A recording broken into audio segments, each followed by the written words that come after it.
اور اس کا شاندار جواب ہمیں حضرت سلیمان علیہ السلام کے واقعے میں ملتا ہے۔ بالکل۔ یہ اس تفصیلی جائزے کا شاید سب سے دلچسپ حصہ ہے۔ حضرت سلیمان کے پاس فرعون سے بھی کہیں زیادہ طاقت اور دبدبا تھا۔ انہیں اور ان کے والد حضرت داؤد علیہ السلام کو علم عطا ہوا، اور سب سے پہلا کام جو انہوں نے کیا وہ تکبر نہیں بلکہ شکر تھا۔ جی، شکر گزاری۔ ان کی فوج عام فوج نہیں تھی، اس میں انسان، جنات اور پرندے تک شامل تھے۔ اور اس بے پناہ طاقت کا امتحان تب ہوتا ہے جب یہ عظیم الشان لشکر وادی نمل یعنی چیونٹیوں کی وادی سے گزرتا ہے۔ ایک چیونٹی خطرے کو بھانپتی ہے اور اپنی قوم کو پکار کر کہتی ہے کہ فوراً اپنے بلوں میں گھل جاؤ، مبادا سلیمان اور ان کا لشکر تمہیں بے خبری میں کچل دے۔ یہاں آ کر بات واقعی بہت دلچسپ ہو جاتی ہے۔ اب اس منظر کو اگر ہم آج کی دنیا کے حساب سے سمجھیں تو یہ بڑی کمال کی بات لگتی ہے۔ مطلب فرض کریں کہ کسی بہت بڑے ملٹی نیشنل ادارے کا CEO یا دنیا کا کوئی طاقتور ترین حکمران اپنے پورے لاؤ لشکر، سیکیورٹی اور پروٹوکول کے ساتھ کہیں جا رہا ہو، اور راستے میں ایک معمولی سا خاکروب یا کوئی جونیئر انٹرن کوئی بات کہے۔ دنیاوی حکمران تو شاید اس کی طرف آنکھ اٹھا کر دیکھنا بھی گوارا نہ کرے، رکنا اور مسکرانا تو بہت دور کی بات ہے۔ بالکل ایسا ہی ہوتا ہے۔ مگر حضرت سلیمان نہ صرف اس چیٹی کی آواز سنتے ہیں بلکہ اس کی بات پر مسکراتے ہیں، ہنس پڑتے ہیں اور اپنے رب کا شکر ادا کرتے ہیں۔ یہ واقعی حیران کن ہے۔ اور اس میں ایک اور بہت گہرا نفسیاتی پہلو بھی چھپا ہے۔ اگر ہم چیٹی کے الفاظ پہ غور کریں تو اس نے یہ نہیں کہا کہ سلیمان ایک ظالم بادشاہ ہے جو ہمیں جان بوجھ کے مار دے گا۔ اچھا، تو اس نے کیا کہا تھا؟ اس نے کہا تھا کہ بے خبری میں کچل دیں گے۔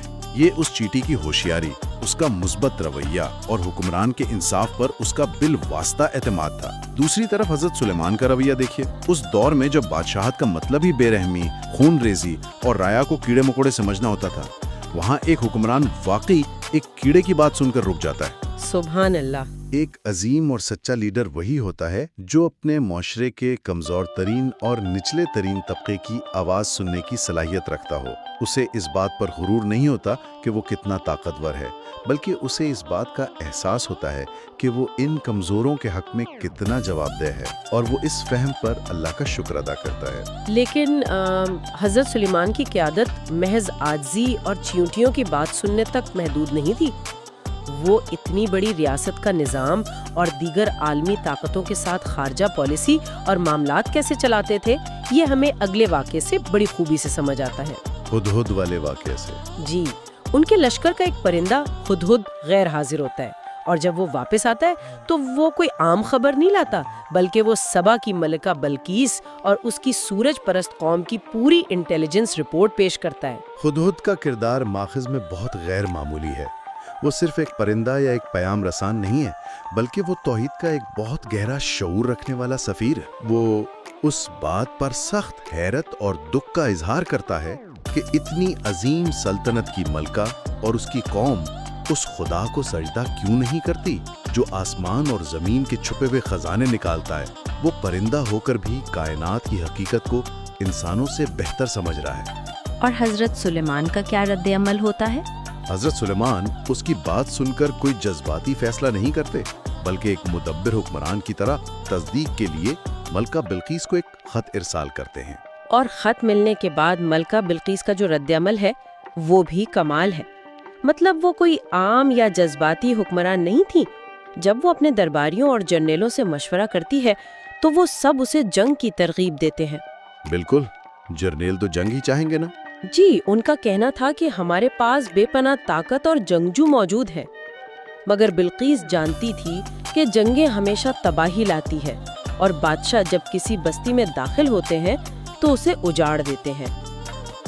وہ حکمت اور سفارت کاری کا راستہ چنتی ہے اور ایک انتہائی قیمتی تحفہ بھیجتی ہے تاکہ وہ جان سکے کہ سلیمان واقعی کوئی سچا پیغمبر ہے یا محض مال و دولت کا بھوکا کوئی دنیاوی بادشاہ۔ لیکن حضرت سلیمان اس تحفے کو بالکل ٹھکرا دیتے ہیں۔ وہ بلقیس کے سفیروں پر واضح کر دیتے ہیں کہ جو کچھ اللہ نے انہیں دے رکھا ہے وہ ان دنیاوی تحفوں سے کہیں بڑھ کر ہے۔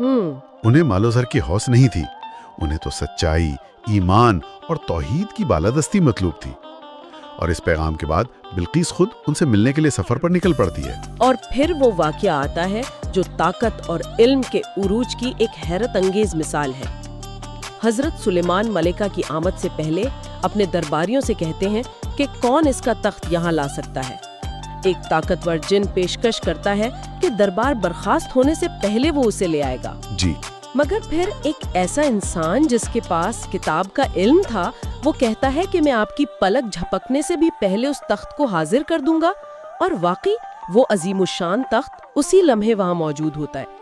یہ کوئی معمولی بات نہیں ہے، بالکل بھی نہیں۔ لیکن یہاں بھی حضرت سلیمان کا رد عمل ان کی عظمت کو ظاہر کرتا ہے۔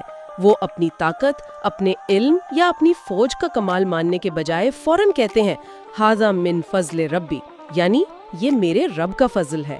وہ ایک لمحے کے لیے بھی تکبر کو اپنے قریب نہیں پھٹکنے دیتے۔ اور جب بلقیس وہاں پہنچتی ہے اور اس کا اپنا تخت تھوڑی سی تبدیلیوں کے ساتھ اس کے سامنے پیش کیا جاتا ہے تو وہ بھی اپنی عقل مندی کا ثبوت دیتی ہے اور اسے پہچان لیتی ہے۔ لیکن اس کے بعد جو واقعہ پیش آتا ہے وہ اس پوری صورت کا اور شاید اس تفصیلی مطالعے کا سب سے گہرا نفسیاتی اور روحانی نقطہ ہے۔ شیشے کا فرش؟ جی بالکل، شیشے کے محل کا فرش۔ جب بلقیس اس محل میں داخل ہونے لگتی ہے تو وہ اس شفاف فرش کو گہرا پانی سمجھ لیتی ہے اور پانی سے بچنے کے لیے اپنے کپڑے اوپر اٹھا لیتی ہے۔ تب حضرت سلیمان اسے بتاتے ہیں کہ یہ پانی نہیں بلکہ صرف شیشے سے منڈا ہوا ایک صحن ہے، اور یہ سنتے ہی بلقیس اللہ کے حضور اپنی انا کو ختم کر کے سر جھکا لیتی ہے۔ تو ان سب کا اصل مطلب کیا ہے؟ یہ کوئی محض تعمیراتی کمال دکھانے کا مقابلہ تو نہیں تھا نا؟ اس ایک شیشے کے فرش نے ایسا کیا ثابت کر دیا کہ ایک سورج کو پوجنے والی اتنی بڑی سلطنت کی ملکہ سب کچھ چھوڑ کر سچائی کو تسلیم کر لیتی ہے؟ اگر ہم اسے ایک بڑے تناظر میں دیکھیں تو یہ ایک بہت ہی طاقتور استعارہ ہے۔ ذرا بلقیس کے پس منظر کو دیکھیں۔ وہ ایک عظیم شان سلطنت کی ملکہ تھی، مال و دولت، محلوں اور دنیاوی چمک دمک کی عادی تھی۔ اس کی نظر میں مادی دنیا اور سورج جیسی نظر آنے والی طاقتیں ہی سب کچھ تھیں۔ صحیح۔ لیکن سلیمان علیہ السلام کے شیشے کے فرش نے اس کے اس دنیاوی دھوکے کو ایک لمحے میں توڑ دیا۔ اس فرش نے اسے یہ محسوس کروایا کہ جس چیز کو وہ بہت گہرا اور حقیقی پانی سمجھ رہی تھی وہ دراصل محض ایک شفاف شیشہ تھا۔ ارے واہ، کیا کمال بات ہے! یہ اس بات کی نشانی تھی کہ دنیاوی طاقت اور شرک کا جو نظام اسے بہت مضبوط، چمکدار اور حقیقی لگتا تھا، وہ اندر سے کتنا کھوکھلا اور دھوکہ دینے والا تھا۔ بلکہ اس کو ایک دم یہ احساس ہوا کہ انسان کی آنکھ اور انسان کی عقل اسے کتنا بڑا دھوکہ دے سکتی ہے۔ یہ واقعہ ہمیں سکھاتا ہے کہ جب سچائی پوری شفافیت کے ساتھ انسان کے سامنے آ جائے تو پھر انسان چاہے کتنا ہی طاقتور اور بڑا بادشاہ کیوں نہ ہو، اسے اپنی ہٹ دھرمی چھوڑ کر سچائی کے سامنے جھک جانا چاہیے۔ یہ تشریح واقعی انسان کے ذہن کے دریچے کھول دیتی ہے۔ بلقیس نے تو اپنی حکمت، فراست اور عاجزی سے سچائی کو مان لیا اور خود کو اور اپنی قوم کو تباہی سے بچا لیا، لیکن ماخذ ہمیں بتاتا ہے کہ تاریخ میں ہمیشہ ایسا نہیں ہوا۔ اپناتی ہیں تو پھر ان کے ساتھ کیا ہوتا ہے؟ اسی لیے آگے چل کر قوم سمود اور حضرت صالح علیہ السلام کا واقعہ بیان کیا گیا ہے۔ اس قوم کا رویہ بالکل مختلف تھا۔ وہ سچائی سن کر دو گروہوں میں بٹ گئے۔ جی ہاں، اور پھر انتہا تو یہ ہوئی کہ ان میں سے 9 افراد نے رات کی تاریکی میں یہ سازش تیار کی کہ حضرت صالح اور ان کے گھر والوں کو اچانک حملہ کر کے قتل کر دیا جائے، اور بعد میں سب کے سامنے قسمیں کھا لیں گے کہ ہمیں تو کچھ معلوم ہی نہیں۔ اور یہی وہ مقام ہے جہاں تکبر، بزدلی اور جرم آپس میں مل جاتے ہیں۔ حقائق کو تسلیم کرنے کے بجائے وہ سچ بولنے والے کو ہی راستے سے ہٹانے کی منصوبہ بندی کرتے ہیں۔ وہ سمجھتے تھے کہ رات کے اندھیرے میں ان کی سازش کو کوئی نہیں دیکھ رہا، مگر اللہ ان کی اس سازش کو ان پر ہی الٹا دیتا ہے، اور آج ان کے خالی اور تباہ شدہ گھر اس بات کا منہ بولتا ثبوت ہے کہ طاقت کا غرور کسی کو خدا کی پکڑ سے نہیں بچا سکتا۔ قوم سمود کے اس سازش سے بھی زیادہ ایک خوفناک صورتحال ہمیں قوم لوط کے واقعے میں نظر آتی ہے۔ جب حضرت لوط علیہ السلام اپنی قوم کو سمجھاتے ہیں، ان کی اخلاقی گراوٹ پر انہیں ٹوکتے ہیں کہ تم یہ کھلی بے حیائی کیوں کرتے ہو، تو اس قوم کا جو جواب ہے، وہ سن کر انسان دنگ رہ جاتا ہے۔ وہ اپنے رویے پر شرمندہ ہونے یا کوئی دلیل دینے کے بجائے کہتے ہیں کہ لوط اور اس کے گھر والوں کو ہماری بستی سے نکال دو، کیونکہ یہ بڑے پاکباز بنتے ہیں۔ اب یہاں رک کر ذرا اس معاشرتی نفسیات پر غور کریں۔ بتائیے۔ برائی کس حد تک اس معاشرے میں نارمل ہو چکی تھی اور ان کی سوچ کس حد تک مسخوق ہو چکی تھی کہ اچھے اور نیک لوگوں کو صرف اس لیے معاشرے سے نکالنا مقصود تھا کیونکہ وہ پاک باز تھے. یعنی جب معاشرہ مکمل طور پر برائی میں ڈوب جائے تو وہاں اچھائی بجائے خود ایک جرم اور گالی بن جاتی ہے. یہ تو بالکل ایسا ہے جیسے اندھیرے کمرے میں کسی کو روشنی سے تکلیف ہونے لگے. آپ نے بالکل درست نشاندہی کی ہے. اور دیکھیں، یہ کسی بھی تہذیب کے زوال کی سب سے نچلی سطح ہے. یہ بالکل ایسا ہی ہے جیسے انسان ایک طویل عرصے سے کسی بہت ہی اندھیرے اور بدبودار کمرے میں رہنے کا عادی ہو چکا ہو، اور جب کوئی باہر سے تازہ ہوا اور روشنی لے کر اندر آئے تو وہ انسان اس روشنی سے فائدہ اٹھانے کے بجائے الٹا اس روشنی لانے والے پر حملہ کر دے، کیونکہ اب اس کی آنکھیں روشنی برداشت کرنے کے قابل ہی نہیں رہیں. بالکل صحیح مثال دی آپ نے. جب کوئی معاشرہ اخلاقی تنزلی کی اس گہرائی تک پہنچ جائے جہاں سچائی، پاکیزگی اور فطرت انہیں اجنبی اور چبھنے والی لگنے لگے، تو سمجھ لیں کہ پھر ان کی تباہی کا وقت قریب آ چکا ہے. اور یہی ہوا. اللہ نے ان پر پتھروں کی بارش کا عذاب نازل کیا اور پوری بستی کو صفائے ہستی سے مٹا دیا. صرف حضرت لوط اور ان کے ماننے والے بچے، سوائے ان کی بیوی کے جس نے تباہ ہونے والوں کی ذہنیت کا ساتھ دیا تھا، اس لیے وہ بھی انہی کے ساتھ تباہ ہو گئیں. یہ واقعات انسان کو اندر تک ہلا دیتے ہیں، اور نوٹس کے آخری حصے کو پڑھ کر یہ بات بالکل واضح ہو جاتی ہے کہ یہ تمام تاریخی واقعات محض پرانی داستانیں یا قصے کہانیاں نہیں ہیں جنہیں سن کر انسان بس آگے بڑھ جائے. جی ہاں، بلکہ یہ وہ ٹھوس ثبوت اور نشانیاں ہیں جو انسان کو کائنات کی سب سے بڑی حقیقت کی طرف لے جاتے ہیں. اسی لیے ان واقعات کے فوراً بعد کائنات کی نشانیوں اور آخرت کے منظر کا ذکر آتا ہے. اللہ کی قدرت پر مبنی سوالات پوچھے گئے ہیں. آسمان اور زمین کس نے بنائے؟